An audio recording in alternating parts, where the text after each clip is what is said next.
when we start letting all these people out of jail with no bail or low bail, really, really dangerous people, when we let them out on the street, what's going to happen? When we start letting killers out of prison early, what's going to happen?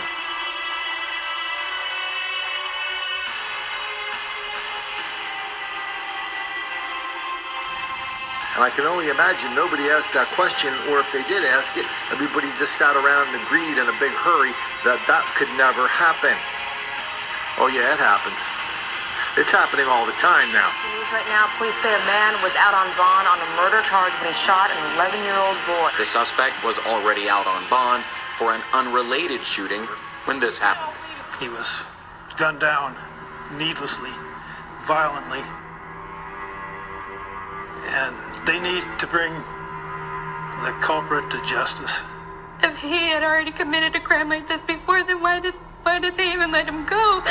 In South Nashville last year while he took out the trash. Brown bonded out of jail after people raised money for her online, despite Wayne's family's best efforts to keep her behind bars. Down in South Carolina, this guy's just got out of jail on bail for killing someone. One of the first things he does is tracks down his old girlfriend who's partying with a new fella. The old fella didn't like that. The accused killer took out his gun and shot him. I don't know what's going to happen to his bond now. And this just came in. Here's a guy that was 10 years ago. He was convicted of killing somebody. And he did less than 10 years for murder. Now he's back in jail on another murder charge. Except this time he killed 3 people. All this down in Durham, North Carolina. Up in Racine, Wisconsin, about a month or so ago, Daquavius Ward was just released from federal prison. And he'd been in there he'd been in a lot of trouble his whole life. Guns, money, drugs, bitch, assaults, armed robberies, that kind of thing. Anyway, he's out of federal prison for 4 days when he walks into a bar in Racine, Wisconsin, try to rob the place. An off-duty cop tries to stop it. This guy kills the cop, all while he should still be cooling his heels in federal prison. Arlington police say a man was out on bond for another crime when he violently attacked a woman. And what's worse, he had a rap sheet that'll make your head spin, okay? Here it is. Corey Draper is a career criminal. We've arrested the man who committed that shooting in April. Shelley Orman reports the suspect has been arrested twice this year for violent crimes. It started with a 90-year-old woman telling him to pick up his chicken bones that he was throwing on the ground. It's the unexamined article of faith that black people are relentless victims of relentless white racism all the time, everywhere. That explains everything. That's criminal justice reform in theory.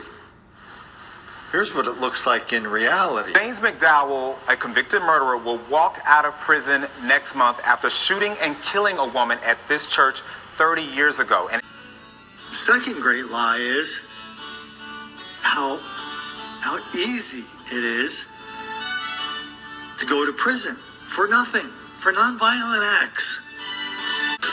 A Detroit man accused of a violent crime spree, including a carjacking in Dearborn, laughs off the charges in court. This young fella convicted of sexual offenses has a rap sheet a mile long. We can't even put him in prison. And you're trying to tell me that we're letting the violent people go and we're imprisoning the pot smokers and the other nonviolent people all for no reason whatsoever. Good Lord, what a fairy tale.